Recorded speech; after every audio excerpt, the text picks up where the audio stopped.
Why subscription marketing is taking center stage is today's topic. We've got a great panel here today assembled for you. My name is Ray Schneeberger, Casino Marketing Group, and I'm happy to moderate today's panel. I know that Maurice had introduced Jim, Heather, Nilton, and Micah to the event, and I'd like to start with a quick definition, talking about subscription marketing today. So I took a minute and looked up the definition according to Wikipedia. Let me read this to you real quick. The subscription business model is a business model where a customer pays a subscription price to have access to the product and service. The model was pioneered by magazines and newspapers, but is now used by many businesses. And I think that's kind of the core of what we're talking about today. And I would add that the subscription model today is on fire. And why is that? I'm going to take you back real quick to 1994, July 5 of 1994, when an unknown company was founded at that point called Amazon. And if you think about that, that's a fairly long time ago. But what Amazon taught all of us as consumers and businesses is it's okay to go online and buy a product with a credit card. And if you think back to the mid-90s, that was probably something that most people didn't want to adapt to. But as we move forward in time and come to today, it's everywhere. And what Amazon did, and not just Amazon, but other companies as well along the way, is change consumer purchase behavior. I'll give you a couple of examples of some subscription businesses too, to sort of set the stage for the panel here. Different types of models for subscription are called replenishment, think coffee, razor blades, etc. Surprises in a box, that aha moment that the consumer wants to get a box that they don't know what's inside, but they're going to discover when they open it up. Over-the-top streaming services, very popular today, is disrupting the cable industry. So think about that you can subscribe maybe to a service that like AMC that will allow you to subscribe to a particular genre for $4.99 a month, charged to the convenience of your credit card or Netflix, etc. And then quickly, let me tell you about Zagora, which is a company that did a paper recently, at the end of last year, give you a sense of the size of this business. The subscription business sales have grown substantially and faster than two key public benchmarks: the S&P 500 sales and U.S. retail sales. The subscription economy index has grown 9 times faster than the Standard & Poor's 500 sales over the past 5 years, 15% versus 1.7%, and 4 times faster than U.S. retail sales, 15% versus 3.6%. And the constituents that make up this study increased tenfold since 2012, and the combined annual revenue between those constituents stands at over $9 billion with a B dollars, a figure that has increased by 20 times over the past 5 years. So, setting a stage here to give you a little insight as to what subscription is all about. It takes many forms and shapes today.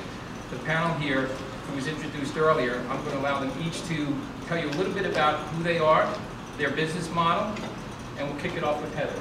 Heather, could you introduce yourself, please, and explain a little bit about your business model? So I'm Heather Shuffalo. I've been in the DTC publishing side of the business for almost 20 years. I began in direct-to-consumer marketing with guideposts on the magazine side, doing forecasting, modeling, scheduling. Eventually migrated over to business analytics on the book side, where I did all of the metrics for the book business, modeling, forecasting. And eventually, about almost 10 years ago, took over marketing for the continuity book business. So that's really where this came into play, because I came from the continuity business and was recently hired by TMBI, previously Greenwich Digest, to take on initially the relaunch of the Select Edition continuity business, which had been dormant for fiscal 14 and 15. They had no acquisition, and they were trying to relaunch it. In addition to that, they wanted some new product development, so I took that on as well. I've also taken on the e-commerce side of the business, and about 2 months ago, I took on our box business, which is the Taste of Home box business. It's a quarterly subscription program. We offer both single sales and subscription. It's about $35 a box. It is the aha moment that Ray mentioned, where our subscribers do not know what's in the box. They want it to be a present. They want it to open it and have that experience like they're getting a gift every quarter. It is promoted as cultivated by the editors from Taste of Home. It is filled with gadgets. Some books from Taste of Home where we try not to put too much of our product in. And then other things where we're trying to leverage partnerships with existing people that work in either our advertising area or work with the editors or work with our Taste of Home Taste Kitchen, which is a big part of the Taste of Home brand.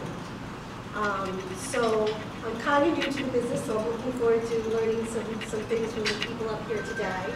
And we are looking to move forward with the Taste of Home box this summer with a relaunch, because we've only been about a year, we've only filled about 5 boxes so far. But we're growing pretty well. We just did 4,000 boxes for our winter box. 4,500 boxes is what we're forecasting for our spring box. And in our 3-year plan, we're looking at a 20% increase in the next year over year. And in the summer, we hope to go out to different channels, because we really ultimately been mostly digital, which is where the subscription business kind of came about, especially with AutoCC. But we're really not tapping all of the customers that we could really be reaching out to. We're probably only hitting about 20% of our Taste of Home customers today. Thank you. Micah, can you tell us about that? Hi. Excuse me. I'm Micah Kirshner. I'm with Vantive. I handle enterprise sales in the e-commerce space, primarily focused. Can you move the microphone a little closer? Is it on? See? Maybe This is Is it on? Hit the button. All right. How's this? Okay. Again, Micah Kirshner. I handle enterprise e-commerce sales for Vantive. I'm primarily focused on subscription merchants throughout the U.S. and actually globally. Vantive, we are the second largest payments acquirer in the world. What that means is we're the people that make credit cards work for merchants. Right? We're the ones that go out and collect payments from consumers' credit cards and get our customers paid. Our customers include Netflix, Hulu, Casino Marketing Group, Target, USPS, and Kroger, just to name a few. I specifically, again, work on the e-commerce side of the house. We have a platform that is solely for e-commerce and card not present. One of only 2 in the world that have that specific design. Actually, as a historical note, some of you may be familiar with Tim Lytle, who built the platform. And Vantive acquired Lytle & Company just over 5 years ago. And that's, again, that's the platform that I sell. And it being specific for card not present has specific advantages. And we're able to move a lot more data through our pipes because it's not a multi-use platform. It's a very single-use platform. And we're able to get higher performance as a result. And so our merchants see higher authorization approval rates, which is to say that the cards are accepted more than not. And we also have very fast transaction processing speeds. So again, happy to chat with you guys offline afterwards. Thank you. Thank you, Mike. Milton, please. Hi, everyone. My name is Milton Duque. I'm the head of marketing and acquisition at PinchMe. There are some boxes on each one of your tables. I think it's a good time. You can pass the box around the table so you can take a look at our offering. But essentially, PinchMe is an online community. It's a sampling club. It is a social media network, if you may. We go by a lot of names to a lot of different people, but in brief, basically, PinchMe is a place where you sign up to complete a profile. You let us know more about your lifestyle, who you are, your family demographics, and then we target you with relevant samples that match your lifestyle. And so every month we ship out over 250,000 boxes across the country, and we work with some of the major CPG brands such as Procter & Gamble, Unilever, Nestle, Kraft, all the majors to obviously source and distribute those samples on their behalf. Today we are one of the largest, if not the largest, digital sampling community in the marketplace. We have 2.6 million registered members across the U.S., and we have over 1.2 million social media followers across all the major networks.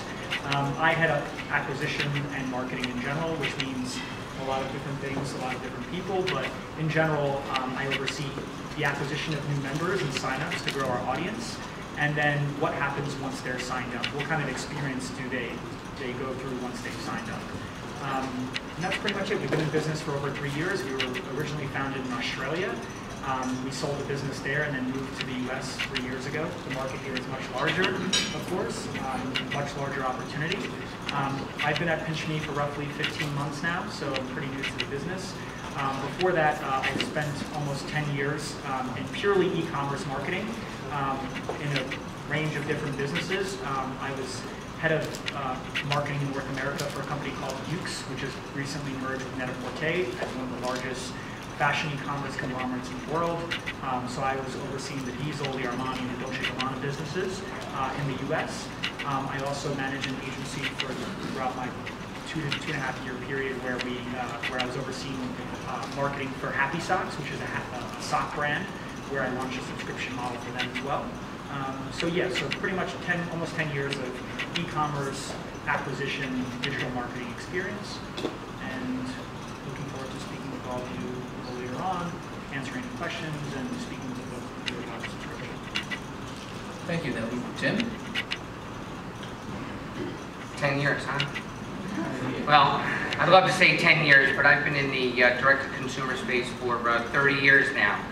And I have been a continuity subscription marketer that entire time, and continuity is groovy, and subscription is yup.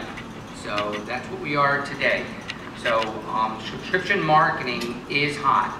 I'm the founder of Hudson Marketing Group of about 15 years ago. I am also the founder of Amora Coffee of about 5 or 6 years ago.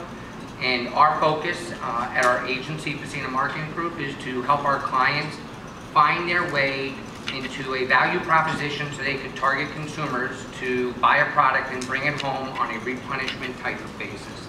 And the entire subscription model is around what works for you, when it works for you, and the service that you control. So we service about 20 different clients, about 60 different subscription businesses at Hudson Marketing Group. And about 5 or 6 years ago, we said, well, if we could do this for everybody else, we could probably do it for ourselves. So we founded Amora Coffee, and we developed a business model that I'll get into in a little while. But we developed a business model that in the last 5 years has brought in over 500,000 consumers that we are servicing from a monthly, quarterly basis on a subscription basis. Thank you. I'd like to point out as the moderator here that this is a conversation.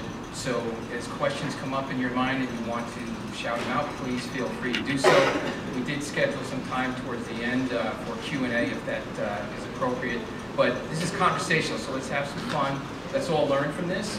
And I'll ask a couple questions to the group here and take us into the learning curve a little bit. So I had mentioned earlier about consumer purchase behavior and how it's changed. And I would say that cutting-edge marketers today recognize this and are acutely aware of it. So understanding a little bit about how the marketers on the group are generating new customers, I'd like to get a little bit of thought from each of you on that. So Heather, you want to kick it off? As you had alluded to before with Amazon, we actually went out with the box into the digital marketplace. That's what the current model was in subscription. That seemed to be what was working. And it's cost effective as opposed to direct mail. There was the auto credit card. What we're learning is we're tapping out our own audience because we're not doing acquisition outside of our own house models. So we're looking for new channels. We've done some inserts in statements and things of that nature.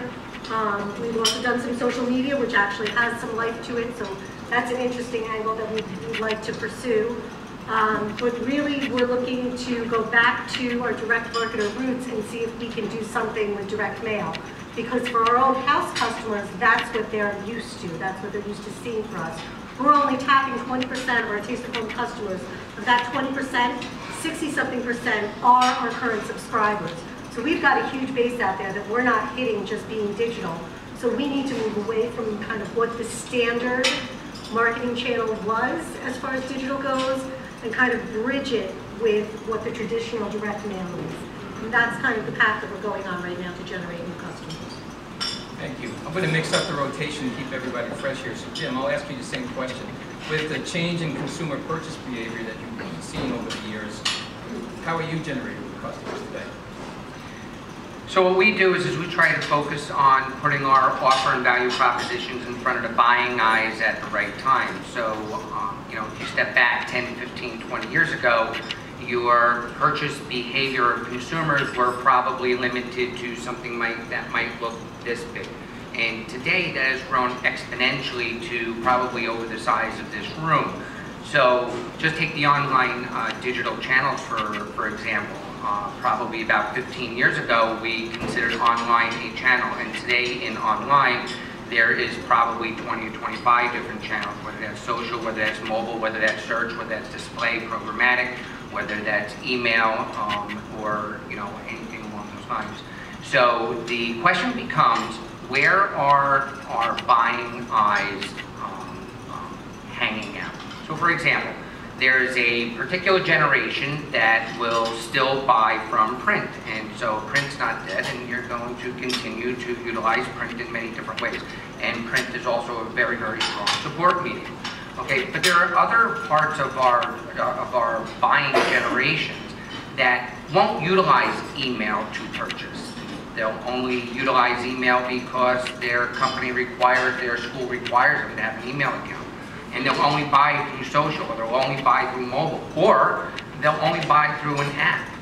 So the question becomes, in this ever-changing consumer purchase behavior, from millennials to baby boomers, and everybody in between, who's looking where, who's residing where, and how are you going to market to them? So you have to have a very different marketing strategy now for each different generation because they're using a different tools. So that's the focus of what we do with Casino Marketing Group, is to make sure that we have our value proposition for each one of our clients in front of the right buying eyes. So if we're selling Harlequin books, we're not doing it through an app. But if we're selling Disney books, we're probably using an app. Thanks, Jim. Milton? Yeah, so I think that it's important to understand that regardless of the acquisition channels that we use, we just need to understand where people are, quote unquote, hanging out, right? So for Pinch Me, we have a 85% female demographic, 60% of which have kids living at home. And obviously it's a 33 to 35-year-old female, the all-American customer. And so we have to find out where she's hanging out. So regardless of the channels that we use, we want to understand what types of publications is she reading, what online blogs is she reading, is she spending more time on Facebook versus Instagram, which for us is the case, right? Our member is spending far more time on Facebook than she is on Instagram. So obviously, as Jim mentioned, I think there's probably a toolbox of 25 to 100 or so different potential channels that we could use to potentially activate and acquire new members. For us, it's actually really interesting. We are a free platform, so there's no credit card required. Shipping is free on every box. So we have a completely different scope of acquisition than we would have, or I would have in a different business where I have a $100 LTV in a year from that consumer.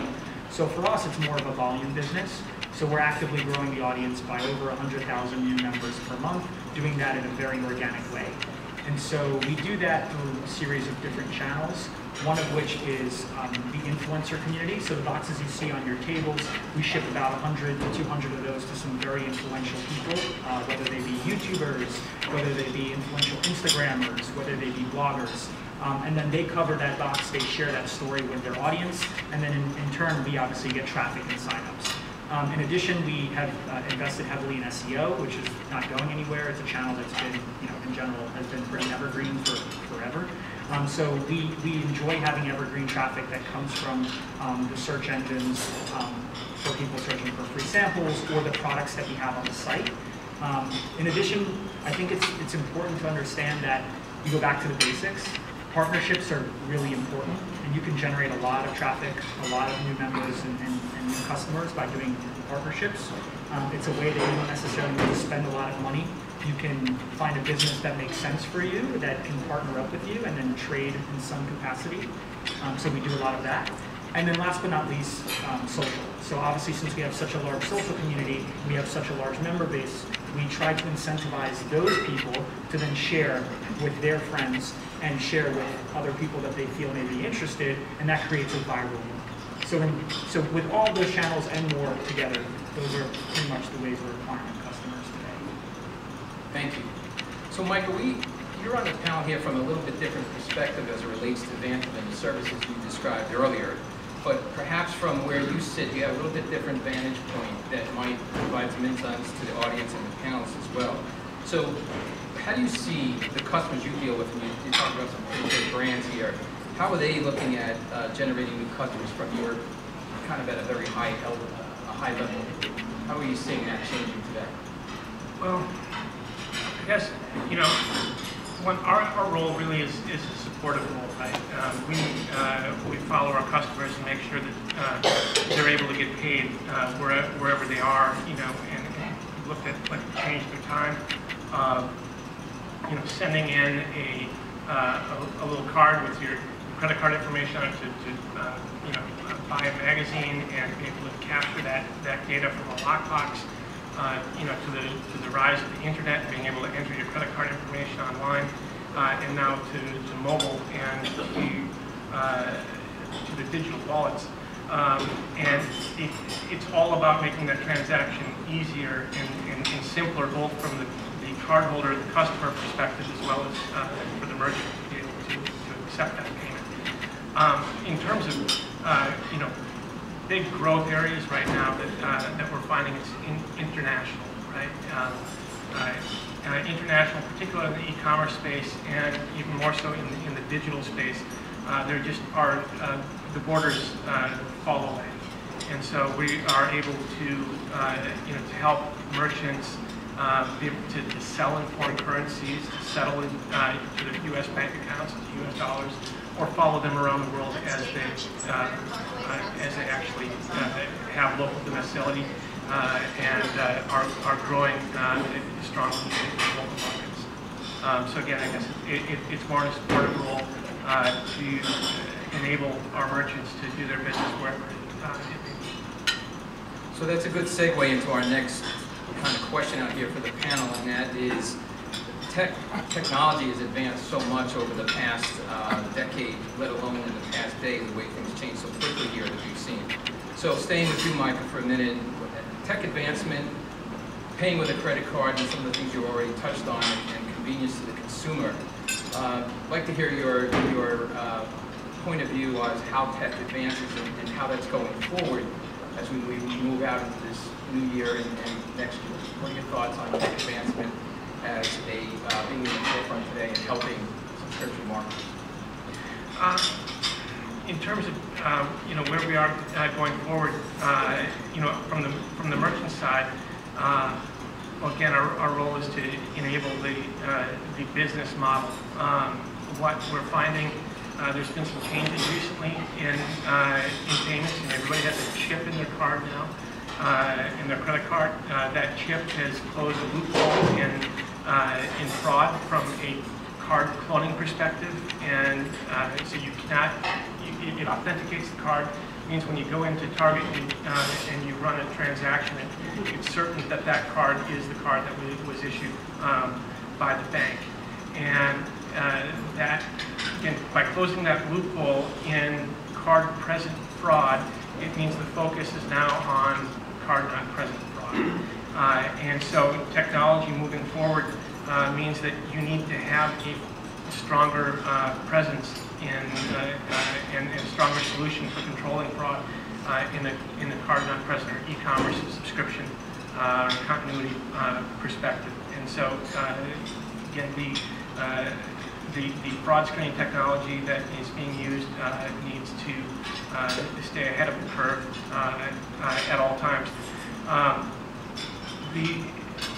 guess most important for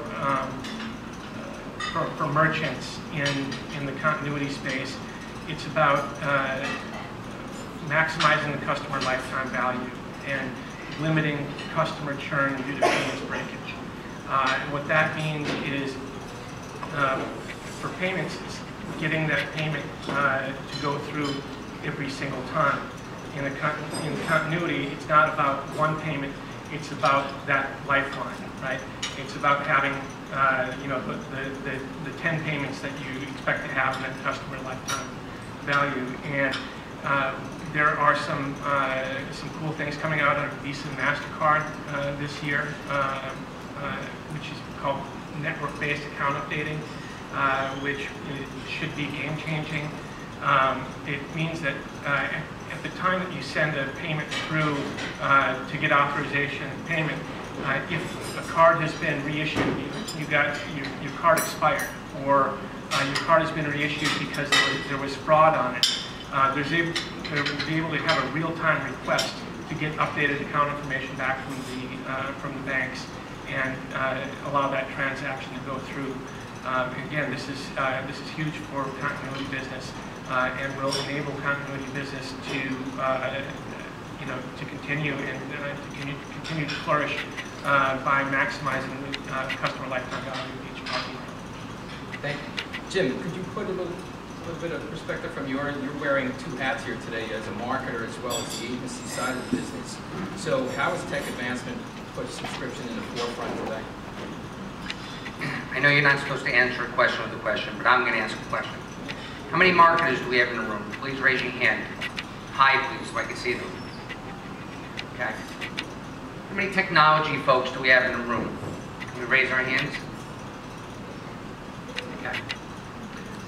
How many people would have believed that 20 years ago, marketing determined the direction of technology? Raise your hands. How many people today believe that technology directs the direction of marketing? That's my answer. Well said. Thank you. So, technology and the unique model you have.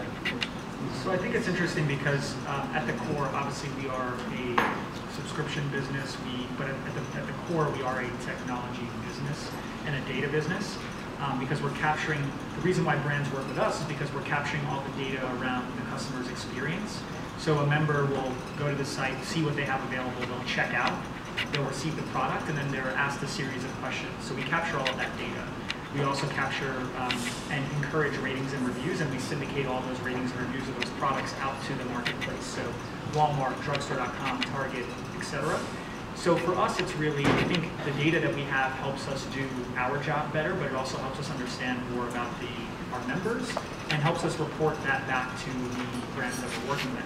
So for instance, we've commissioned this big project in the last 9 months, which is creating a machine learning algorithm, which takes a look at all the hundreds of thousands and millions of reviews we drive every single month and understands sentiment around those reviews.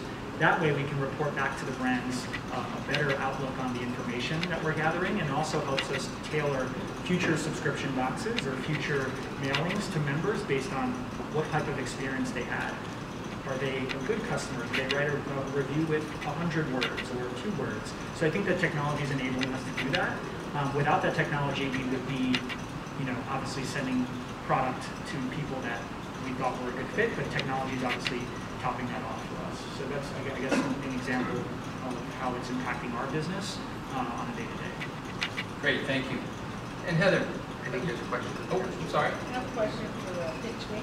So the information that you get back, was that then determined what goes into the Correct. box? So you are, the combination of products that you receive is completely customized and curated for your lifestyle. Any other questions? Did I miss any? Okay.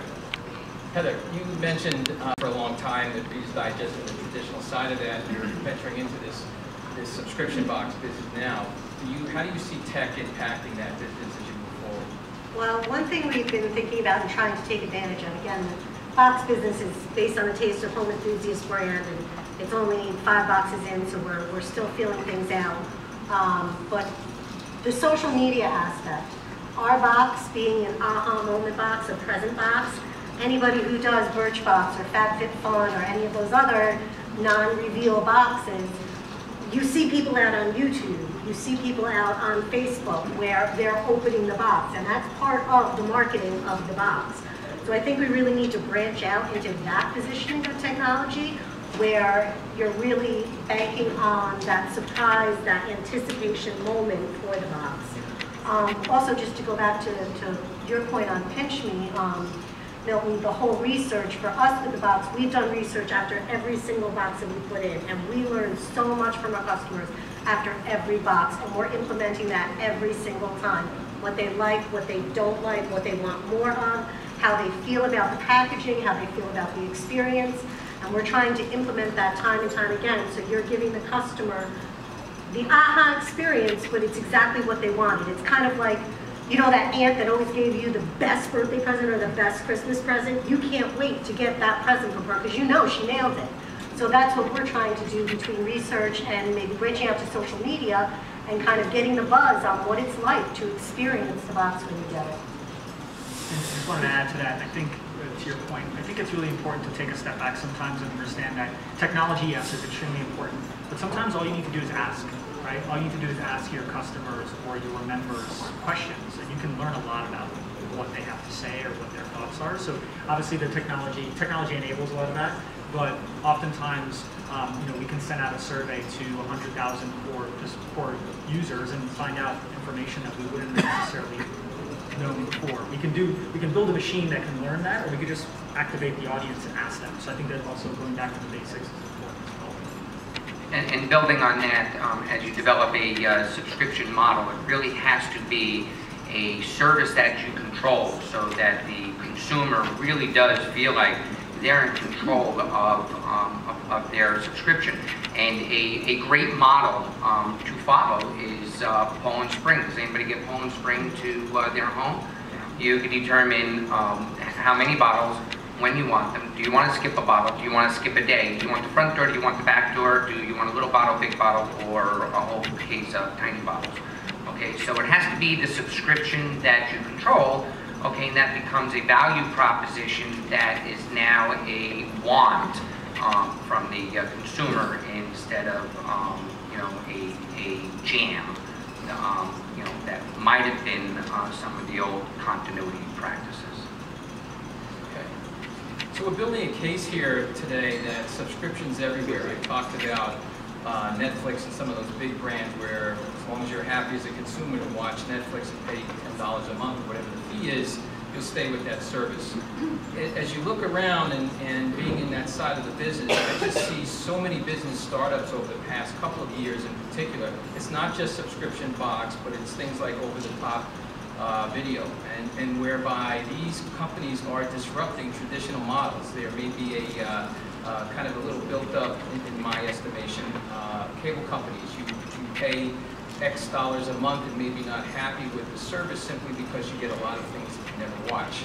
So the technology has allowed for companies now to put out a single subscription at $4.99 a month and subscribe to that service, whatever that might be.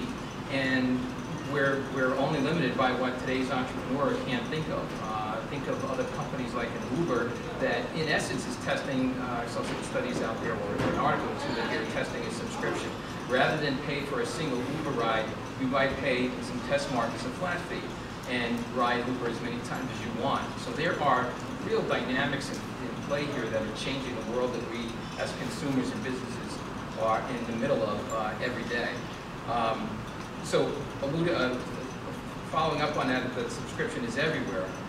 We've got several marketers here that are looking at their own businesses, and now they're faced with competition because they're not the only model out there doing a particular service. So I'd like to ask the panel each, what makes your business stand ahead of the crowd, if you will? And I'll start with Milton. I think basically for us it's mass sampling.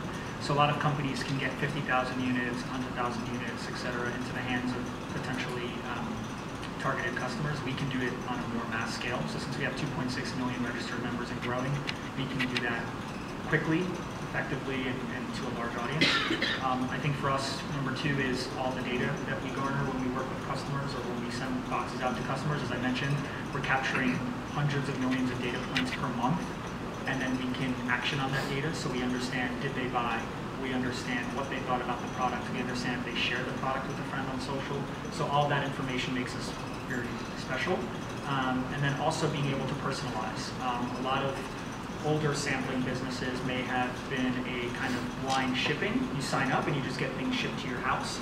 For us, it's all opt-in, so you have to log into the site, build your box, and it'll be personalized to you. So I think, as I mentioned, mass sampling, understanding the data, and personalization, I think are three things that really make us very unique in the marketplace. I'd like to hear your thoughts, please, Heather, on what makes you stand above the competition from your point of view. You know, there's a lot of uniqueness in all of the boxes.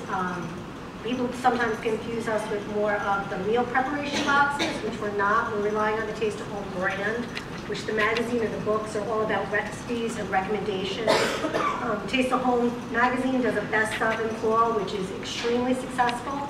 So we're trying to leverage our box on the recommendations of the editors in the test kitchens. And that's where we want to see the strength grow in selling the box. That these are gadgets and ingredients or spices or recipes that are specifically picked for our customers, not wide mass, our customers who enjoy our brand, and leverage that to go out, and then we can see what the next steps are going to be.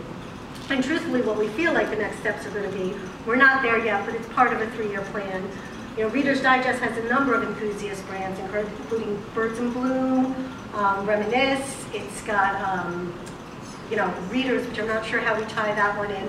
But there's a couple of different ways that we can go and expand under our company and really take boxes to a different level, much like the annual business or the continuity book business does. Thank you. So Jim, I'm going to ask you to put your Amora Coffee CEO hat on and answer this question. What makes your business, the Amora Coffee business, stand ahead of the crowd? Who doesn't drink coffee? 90% of the country probably drinks coffee. It's a competitive market. It's a very competitive market, but as you'll see, every product that ultimately comes to market will face some head-on competition if that product is successful. So as you're entering a competitive market, and if you're bringing a product to market that you believe is going to be competitive, it's got to have a very, very strong value proposition to the consumer. So at Amora Coffee, we had to determine what was going to be our value proposition in this highly, highly commoditized arena where over 80% of U.S. customers, U.S. population drinks coffee. How do you compete in that? How does a little guy compete in that? Well, it's got to come down to value proposition. So, sure, we have great beans, we have great blends, we have great origins, we have great packaging, we have great story, we have all that stuff. So is everybody else. So how are we going to stand out separately? So we didn't have a brand, we have a product, so we decided to use our delivery as our value proposition. So if you are a subscriber to Amora Coffee, we know what kind of coffee you like. Do you like light, medium, dark, bold, regular, decaf, whole bean, ground, flavored? Do you like to receive it twice a month, once a quarter, once every 6 months? It's a service you control. We don't have a brand, and we're moving into a commoditized business. Let's think about it for a second. Amora. It's aroma spelled backwards. That's it. It's aroma spelled backwards. It wasn't enough.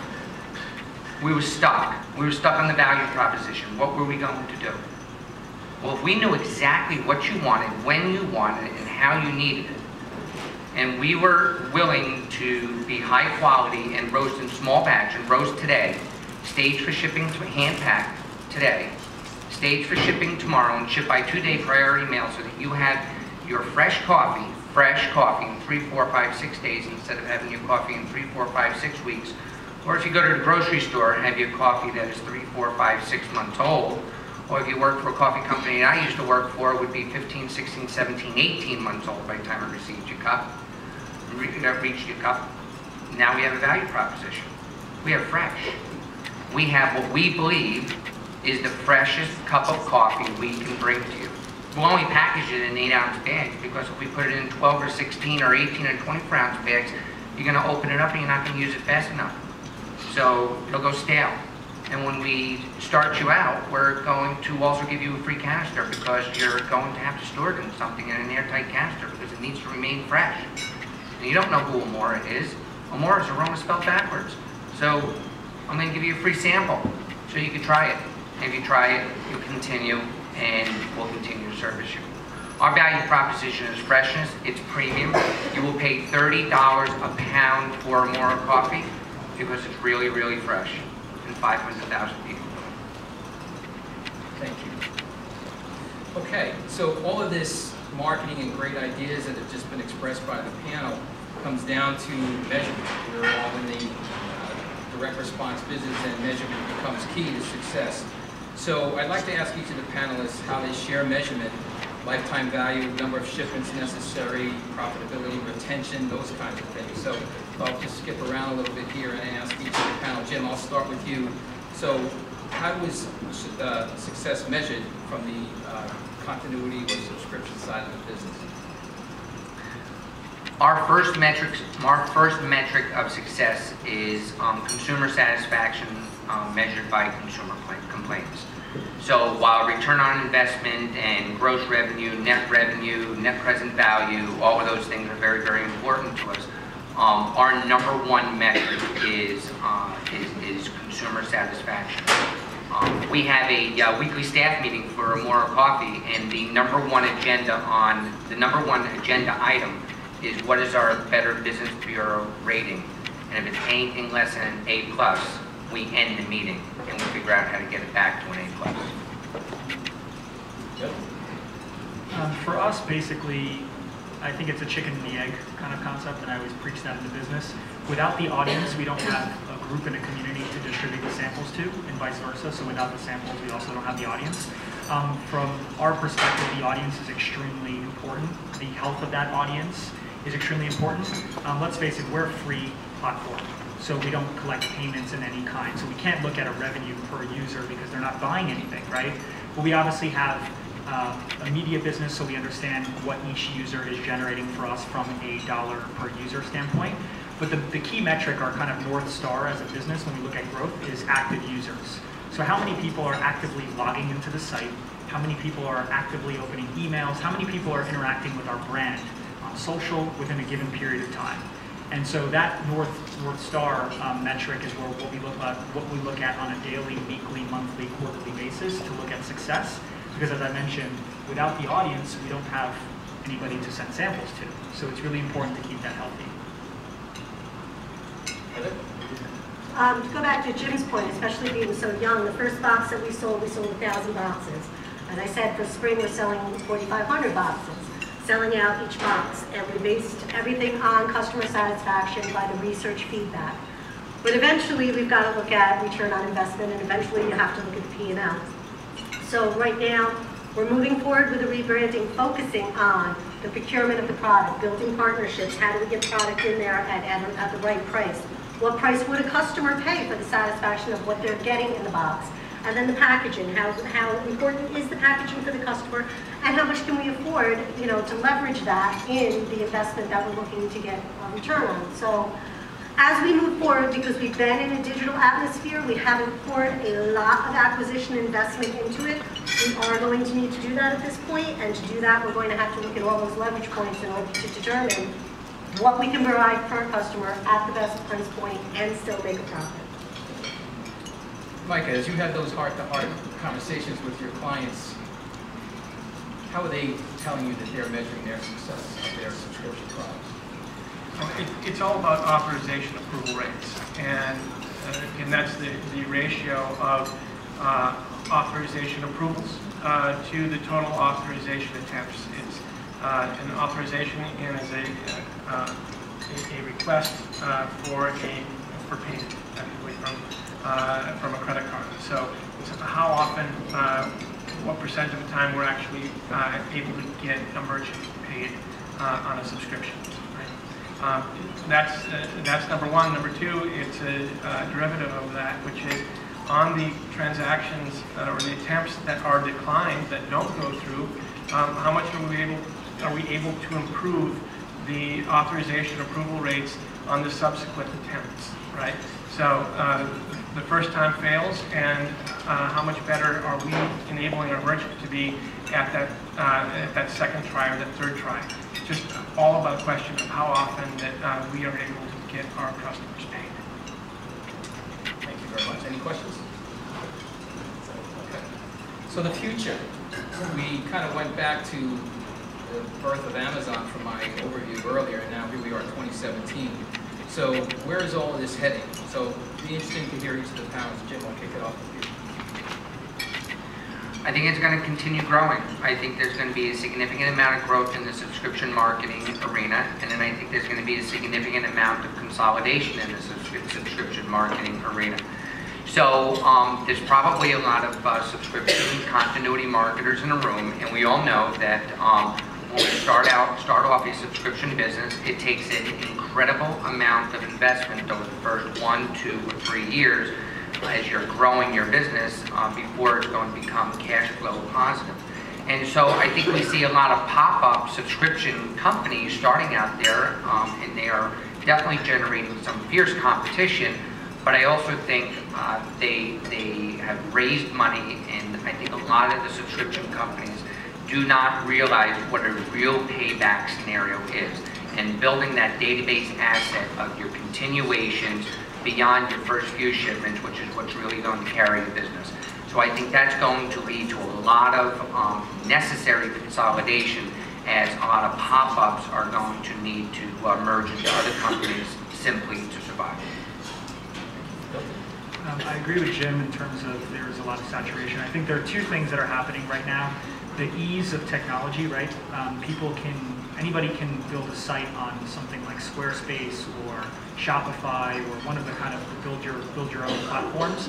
So you're seeing a lot of new companies emerge, whether funded or whether bootstrapped. So you have that nature of a lot of competition in the market, and obviously I think the winners will win, and then the weaker companies will just dissolve.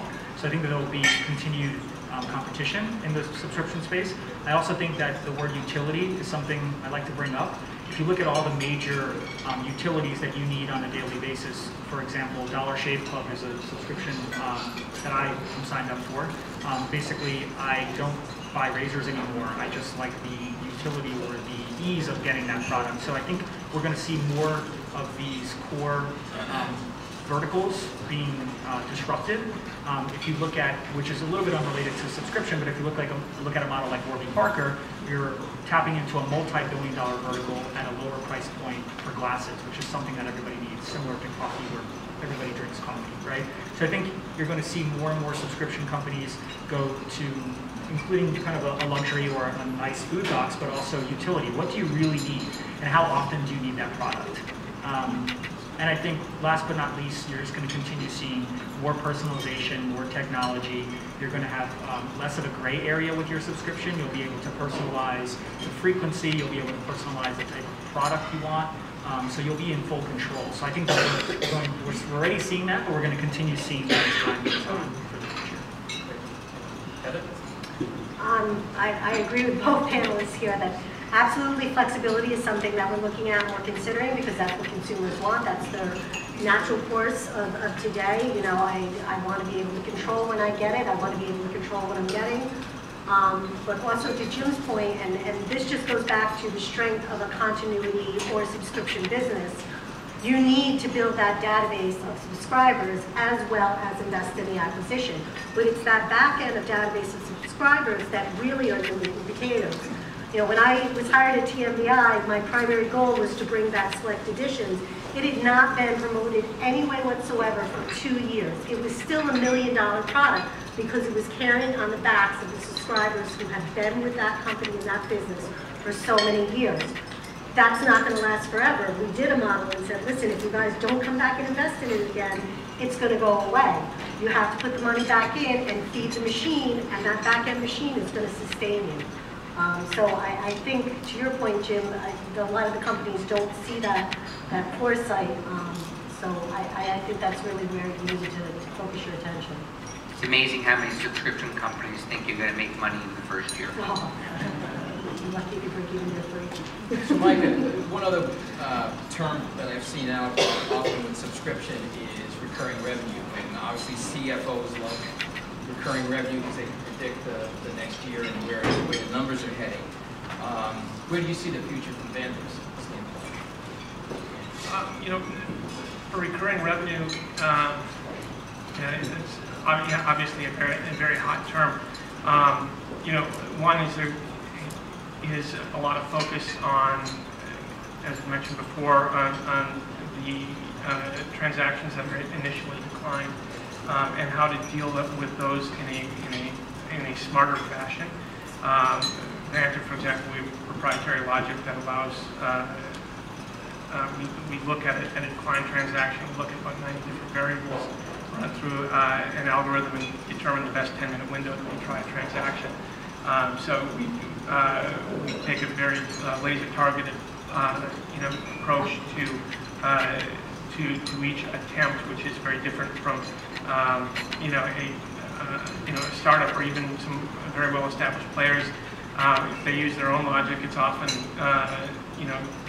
dumb, broad-based logic, like let's retry a transaction every 3 days for a maximum of 5 attempts, and they're not seeing great results from that. So definitely for us, the growth play is our algorithm that deals with that product we call our recovery solutions.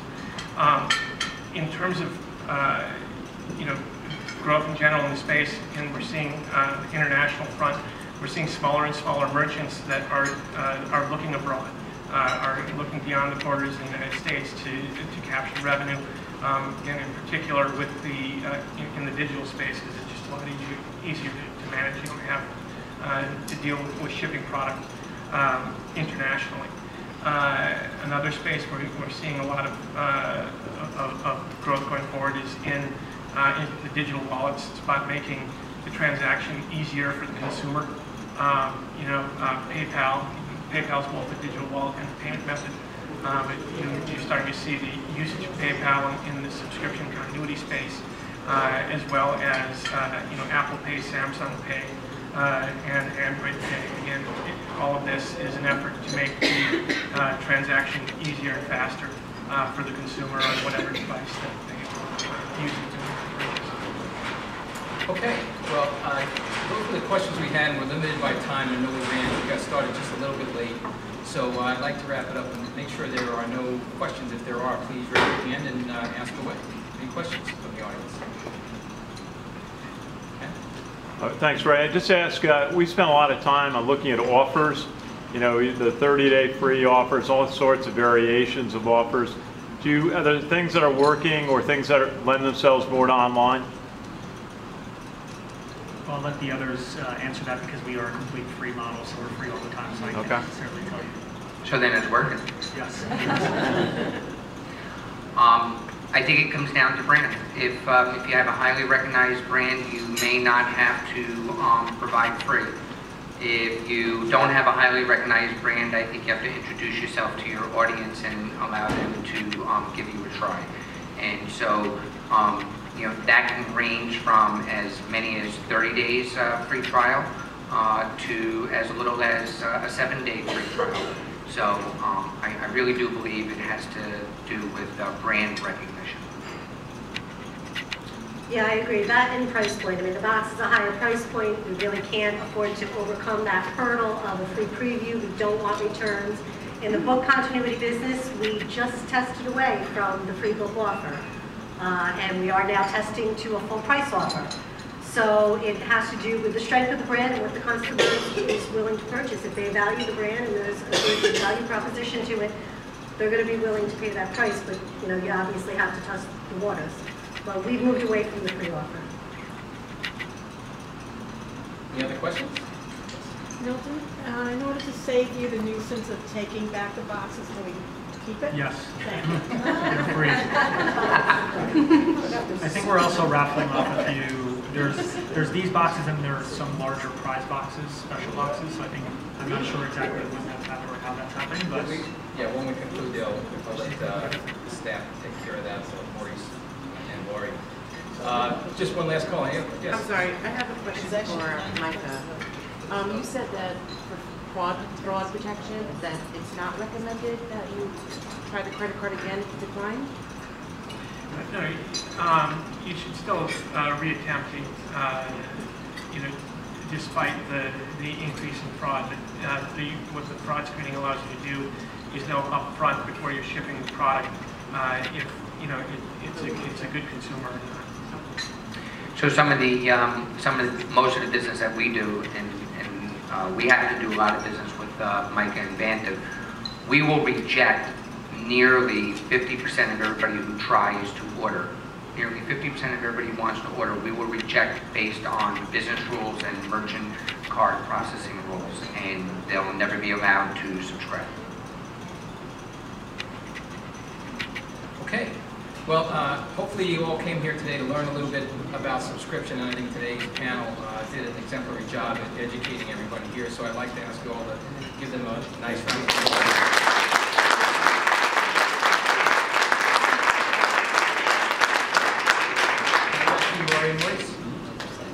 Thank you. Thank you. You did a good job too, right?